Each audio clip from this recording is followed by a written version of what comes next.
जय हिंद बच्चों। आज हम लोग आर्टिकल 22 की स्टडी करने जा रहे हैं, जो बड़ा इंपॉर्टेंट है और हर आम जनता से जुड़ा हुआ है। पहले इनकी बारीकियों को समझते हैं। क्या है वो? कहता है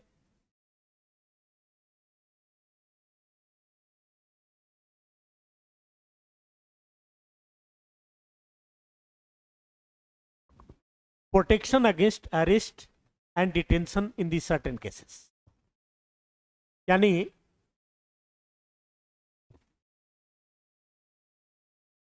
अरेस्ट होने से और डिटेंशन होने से। यहां पर दो वर्ड है। अरेस्ट का मतलब गिरफ्तारी हो गई और डिटेंशन का मतलब होता है नजरबंदी।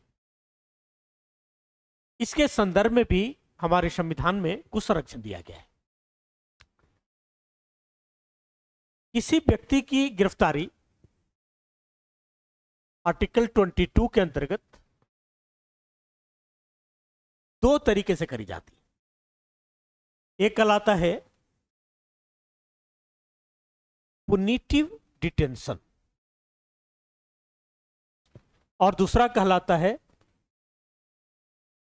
Preventive detention. पुनिटिव and preventive. पुनिटिव Hindi में बोलते हैं दंडात्मक निरोध और प्रिवेंटिव को बोलते हैं निवारक निरोध। यानी गिरफ्तारियां दो प्रकार से की जाती हैं। एक, जब कोई व्यक्ति कानून तोड़ देता है और कानून तोड़ने के बाद जब उन्हें गिरफ्तार करा जाता है, पुलिस गिरफ्तार करती है, तब उसे बोला जाता है दंडात्मक निरोध, पुनिटिव डिटेंशन। और एक दूसरा तरीका है गिरफ्तारी का कि अगर किसी व्यक्ति ने कानून तोड़ा नहीं है लेकिन पुलिस ने एक सस्पिशियस के आधार पर यानी संदेह के आधार पर गिरफ्तार कर लिया, उसे बोला जाता है प्रिवेंटिव डिटेंशन। लेकिन हम लोग पढ़ रहे हैं फंडामेंटल राइट्स कि हमें वो अधिकार क्या है। तो इसके संदर्भ में हमारे संविधान में जो अधिकार दिया है, कहता है हम इसके कुछ प्रोटेक्शन करेंगे। प्रोटेक्शन का मतलब ये हुआ कि जो गिरफ्तारियां होगी, चाहे पुनिटिव हो या प्रिवेंटिव हो, दंडात्मक हो या निवारक हो, ये मनमर्जी नहीं होनी चाहिए। यानी किसी व्यक्ति को बेवजह गिरफ्तारी नहीं करा जाए। इसके संदर्भ में आर्टिकल 22 बड़ा क्लियर कर देता है। तो इसमें दो केसेस आएंगे, एक अरेस्ट से रिलेटेड और दूसरा डिटेंशन से रिलेटेड। अब इनकी एक बारीकियों को एक एक कर बड़ा आम नागरिक की भाषा में समझना चाहेंगे। उसे कानून की भाषा बड़ा क्रिटिकल होता है। वो कहता है ये जो हमारे पास आर्टिकल 22 है, इसमें 7 क्लॉजेज है। 22 क्लॉज 1, 2, 3, 4, 5, 6 एंड 7। इन 7 क्लॉज की स्टडी है।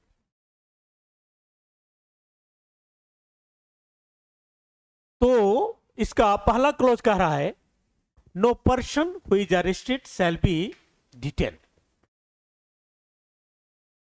इन कस्टडी विदाउट इन्फॉर्मिंग, अंडरलाइन कर रहा हूं, inform as soon as may be of the grounds of such arrest and nor shall be denied the right to consult। इसमें 3 बातें आती है कि जिस व्यक्ति की गिरफ्तारी हुई, हमारा आर्टिकल 22 का क्लॉज 1 कहता है कि किसी व्यक्ति को जिसकी गिरफ्तारी करी जा रही है, उसकी गिरफ्तारी जब किया जाता है तो बिना इंफॉर्मेशन का गिरफ्तारी नहीं करा जाएगा। यानी किस कारण से गिरफ्तारी हो रही है उसे बताए जाने चाहिए। और दूसरा, वो ग्राउंड क्या है। तीसरी बातें हैं कि उसे अपने बचाव के लिए यानी डिफेंड करने के लिए लीगल प्रैक्टिशनर की जरूरत है। यानी 3 बातें निकल कर आई। नंबर 1 कि जिस व्यक्ति की गिरफ्तारी हुई उसे गिरफ्तारी के कारण के बारे में बताए जाए। नंबर 2 इमीडिएट इन्फॉर्म करे गए, कस्टडी के कारण हो गए और उसके ग्राउंड बताई जाने चाहिए। और तीसरा है कि उस व्यक्ति को जिसकी गिरफ्तारी हुई वो अपने लीगल प्रैक्टिशनर यानी एडवोकेट से, लॉयर से कंसल्ट करे ताकि अपना पक्ष रखे। क्योंकि रूल ऑफ लॉ कहता है कि जब तक किसी व्यक्ति ने अपराध नहीं किया है तब तक उन्हें किसी प्रकार की सजा नहीं दी जाएगी। इसलिए आर्टिकल 1 की बात ये हुई, 1 की क्लॉज 1 की बात। अब दूसरी क्लॉज ये कह रहा है, पहले एक बार बारीकियां देख लेते हैं। वो ये कहता है कि every person who is arrested and detain in custody shall be produced before the nearest magistrate with in A period of 24 hours of such arrest, excluding the time necessary for the journey from the place of arrest of the court of the magistrate, and no such person shall be detained in custody beyond the said period without the authority of the magistrate. इसका जो brief है कि जिस व्यक्ति की गिरफ्तारी हुई उसे 24 घंटे के अंदर नियरेस्ट मजिस्ट्रेट यानी कोर्ट में प्रेजेंट करना होगा। 24 घंटे का मतलब है जैसे मान लीजिए कि गिरफ्तारी हुई आज, तो विदिन 24 आवर प्रेजेंट करना चाहिए। लेकिन उस टाइम को निकाल के, जैसे पुलिस ने गिरफ्तार करके थाना ले गई, थाना के ले जाने में जो टाइम लगा, वहां से कोर्ट जाने में जो टाइम लगेगा, उस टाइम को निकालने के, उस टाइम को निकाल कर, इसलिए कहता journey from the place of the arrest of the court. यानी किसी व्यक्ति को जिसकी भी गिरफ्तारी होगी 24 घंटे के अंतर्गत नियरेस्ट मजिस्ट्रेट यानी कोर्ट में प्रेजेंट जज के सामने करना होगा। ये 24 घंटा का लिमिटेशन ये है कि बहुत बार है कि 24 घंटे ज्यादा गिरफ्तारी हो गई, गिरफ्तारी ज्यादा देर है लेकिन आने जाने में वो टाइम ज्यादा लग गया है, तो वो आने जाने का टाइम को कट कर देने। तीसरा क्लॉज कहता है कि नथिंग इन क्लॉज 1 and 2,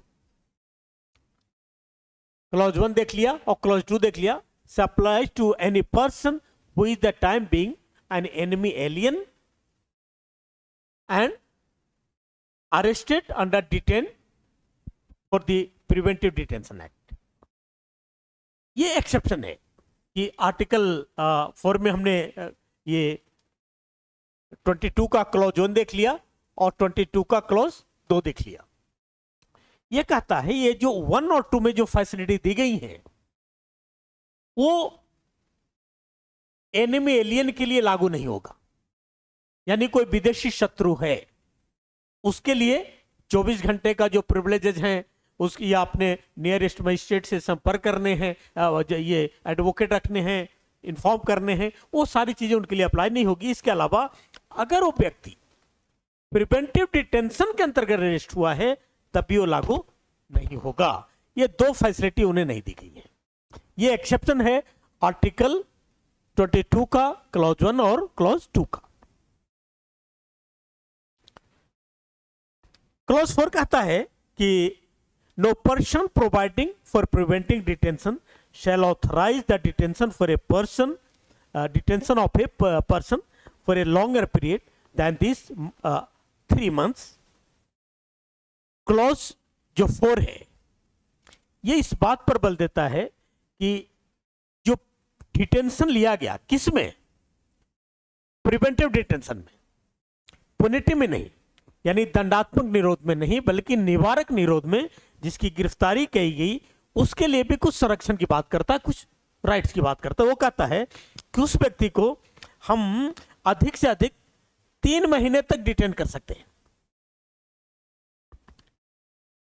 3 महीने ज्यादा नहीं करेंगे। अगर 3 महीने से ज्यादा करना है तब कहता है इसके लिए एक एडवाइजरी बोर्ड होगा consisting of a person who are or have been or qualified to be appointed of a judge of a high court, reported before the expiration of the said period of 3 months that there is in opinion sufficient causes of such detention.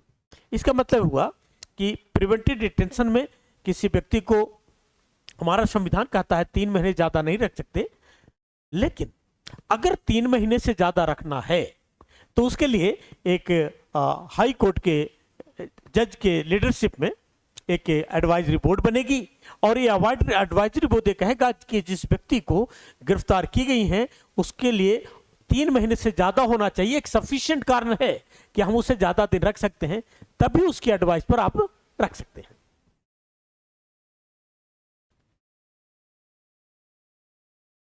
इसी का आगे का जो ये कहता है कि इस संदर्भ में पार्लियामेंट जिसकी बातें आगे आएगी,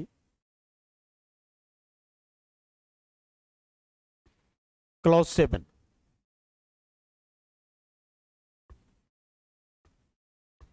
सब क्लॉज बी ऑफ क्लॉज 7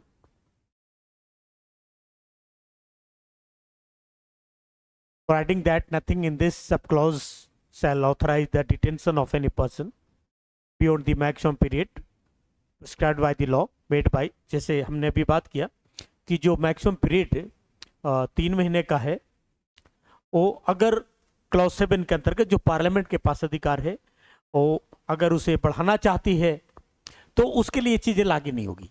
एक तरह से यहाँ पर कुछ एक्सेप्शन है कि अभी हम लोगों ने बात किया कि 3 महीने तक ही रख सकते हैं और 3 महीने से ज़्यादा अगर बढ़ाना है तो एक कमेटी एडवाइजरी बोर्ड होगा, वो डिसाइड करेगा कि सफिशिएंट कारण है जिसके कारण से हम आगे बढ़ा सकते हैं। लेकिन क्लॉज 7 के अंतर्गत ये बातें हैं कि पार्लियामेंट कुछ कानून बनाएगी। जब पार्लियामेंट कानून बनाएगी तो उसमें जो एडवाइजरी बोर्ड की बातें हुई कि एडवाइजरी बोर्ड की सिफारिश पर हम बढ़ा सकते हैं, वो चीज़ें लागू नहीं होगा।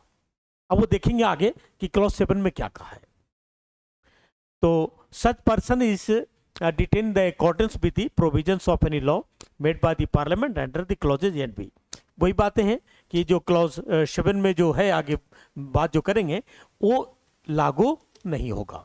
यानी ये स्पेशल एक्सेप्शन है क्लॉज 7 का, जो 3 महीने बढ़ाने की जो बातें हैं एडवाइजरी बोर्ड के आधार पे, बिना एडवाइजरी बोर्ड की सिफारिश पर अगर संसद ने कोई ऐसे कानून बनाए हैं तो लागू करा जाएगा।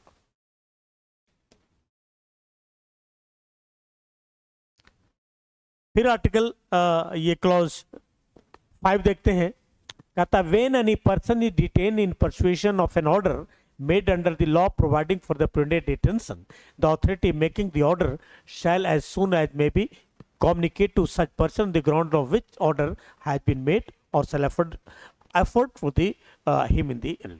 ये कहता है कि अगर किसी व्यक्ति की प्रिवेंटिव डिटेंशन में गिरफ्तारी हुई है तब उनको उसको ग्राउंड बताने होंगे कि किस कारण से उनकी गिरफ्तारी करी गई है, बताने होंगे और उन्हें भी अपॉर्चुनिटी देनी होगी। किसी की shall afford him that earliest opportunity of making representation against the order, जो जिस ऑर्डर के कारण से गिरफ्तारी हुई है उस गिरफ्तारी के लिए अपना रिप्रेजेंटेशन कोर्ट में रखने का यानी अपील करने का अधिकार मिलेगा।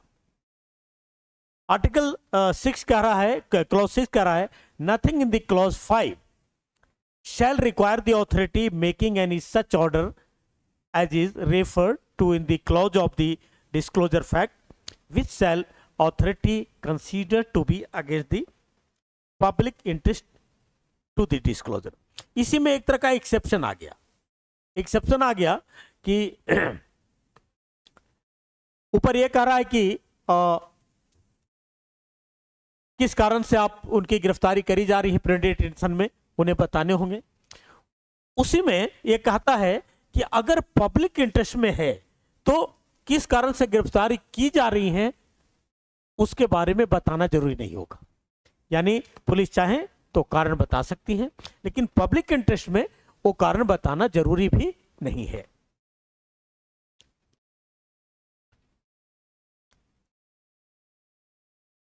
फिर लास्ट में है वो है क्लॉज 7। पार्लियामेंट के पास ये अधिकार दिया है कि जो हम लोग बात किया था कि आगे बात करेंगे कि जो भी प्रोविजंस है, जो भी प्रोविजंस का मतलब है कि 3 महीने के तक ही रखे जाने हैं या एडवाइजरी बोर्ड की सलाह पर बढ़ाए जाने हैं, ये सारी चीजें पार्लियामेंट अगर कोई कानून बनाती है और उस कानून के आधार पे होगा, जो पहले की जो बातें थी वो लागू नहीं होगी। इसे स्पष्ट समझ लीजिए, the circumstances under which and the class or classes of cases in which a person may be detain for a period of longer than 3 months, यानी 3 महीने से ज्यादा डिटेन करा जाता है। हम लोग बात कर रहे हैं प्रिवेंटिव डिटेंशन में। Under any law providing for preventive detention without obtaining the opinion of the advisory board according with the provision of sub clause a and b, यानी एडवाइजरी बोर्ड की सलाह के बिना। पहले तो हमने बात किया था कि अगर 3 महीने से ज्यादा बढ़ाना है तो एडवाइजरी बोर्ड बताएगी, लेकिन ये कह रहा है ये क्लॉज 7 कि अगर संसद कोई कानून बनाती है तो उसके एडवाइजरी बोर्ड के सलाह के बिना भी हम 3 महीने से ज्यादा रख सकते हैं। और the maximum period of for which any person may in any classes of cases detain under any law provision for the prevention, ये कहता है कि और उसकी मैक्सिमम पीरियड क्या होगी ये भी संसद ही डिसाइड करेगी।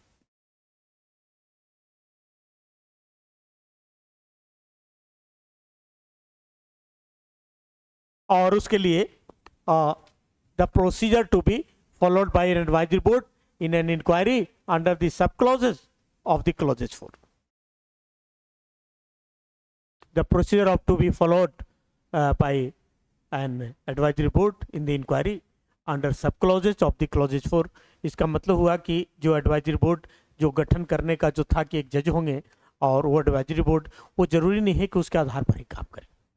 कहने का मतलब है कि आर्टिकल 22 में 2 प्रकार की गिरफ्तारियां होती हैं, एक प्रिवेंटिव डिटेंशन है, एक पुनिटिव डिटेंशन है। प्रिवेंटिव डिटेंशन, पुनिटिव डिटेंशन वो डिटेंशन है जो किसी व्यक्ति को किसी कानून के तोड़ने के आधार पर गिरफ्तारी करी जाती है, लेकिन संविधान ने हमें कुछ अधिकार दिए हैं कि जिस व्यक्ति को गिरफ्तारी करी जा रही है उसे इन्फॉर्म किया जाए कि किस कारण से गिरफ्तारी हो रही है और उसे अपने चॉइस की एडवोकेट रखने का अधिकार है, ताकि कोर्ट में अपना रिप्रेजेंटेशन रखे कि उसने कानून तोड़ा है या नहीं तोड़ा है। तीसरी बात है कि उसे गिरफ्तारी 24 घंटे से ज़्यादा नहीं रखी जाएगी। अगर 24 घंटे से ज़्यादा 24 घंटे के विदिन 24 घंटे से ज़्यादा गिरफ्तारी पुलिस नहीं रखेगी। कहने का मतलब है कि पुलिस 24 घंटे से ज़्यादा गिरफ्तार नहीं करेगी, गिरफ्तार कर नहीं रखेगी, उसे नियरेस्ट मजिस्ट्रेट के सामने रखना होगा। अगर 24 घंटे ज़्यादा गिरफ्तारी रखी जाएगी तो जुडिशियल ऑर्डर से होगा। जुडिशियल ऑर्डर का मतलब हुआ कि जज के परमिशन से होगा, ये इसमें संरक्षण दिया गया है। उसी तरह से दूसरी जो गिरफ्तारी हुई वो है प्रिवेंटिव डिटेंशन। प्रिवेंटिव डिटेंशन जिसे नेसेसरी एबल्स भी कहा गया है।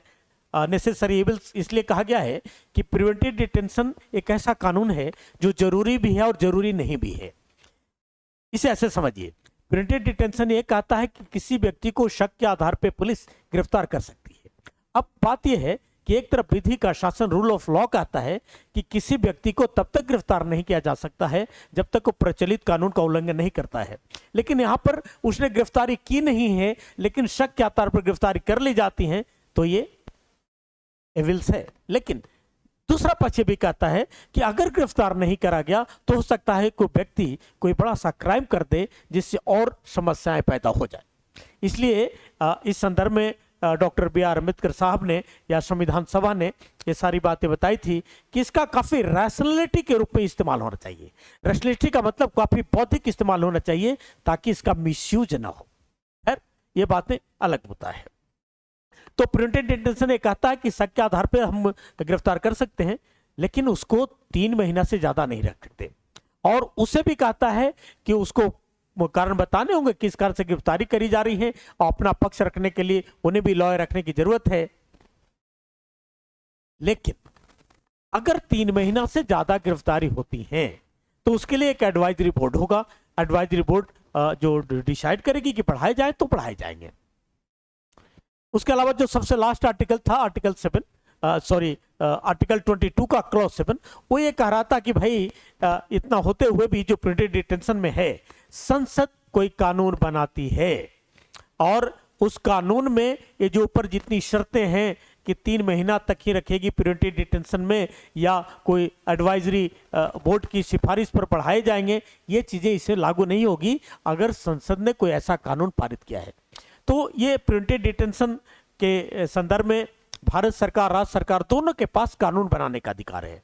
भारत सरकार के पास जो कानून बनाने का अधिकार है वो यूनियन लिस्ट में दिया गया है, वो डिफेंस के संदर्भ में, इंटरनल सिक्योरिटी के संदर्भ में और फॉरेन अफेयर्स के संदर्भ में बना सकती है। उसी तरह से राज्य सरकार के पास जो लिस्ट है वो थर्ड है, थर्ड का मतलब कंकरेंट लिस्ट में है, वो भी बना सकती है। उसके मेनली है सिक्योरिटी, लॉ एंड ऑर्डर और एसेंशियल सर्विस के संदर्भ में बना सकती है। इसके लिए कानून केंद्र ने भी बनाई है, राज्यों ने भी बनाई है। निवारक निरोध के बहुत सारे एग्जाम्पल मिलेंगे आपको, जैसे परंपरागत रूप में हम लोग सुनते रहे हैं कि NSA, नेशनल सिक्योरिटी एक्ट है, पहले टाडा था जो पोटा बना था, और UAPA बड़ा कॉमन है, एक मिशा था। ये सारे सेंट्रल गवर्नमेंट के कानून थे जो प्रिवेंटिव डिटेंशन के अंतर्गत था। उसी तरह से राज्यों ने भी कानून बनाए हैं, जैसे तमिलनाडु का बुटलेगर से जो अपराधियों के लिए है, गुंडा एक्ट का एक तरह का है। स्टेट सरकार ने भी इस तरह के बनाए हैं। तो हर राज्यों ने अलग अलग बनाया है, जैसे मकोका है, गुजको है, महाराष्ट्र सरकार का गुजको गुजरात का है। हर राज्य सरकार भी प्रिवेंटिव डिटेंशन रिलेटेड कानून बनाती है। बस ये समस्या यही है कि प्रिवेंटिव डिटेंशन एक्ट का मिसयूज ना करे जाए। Thank you very much.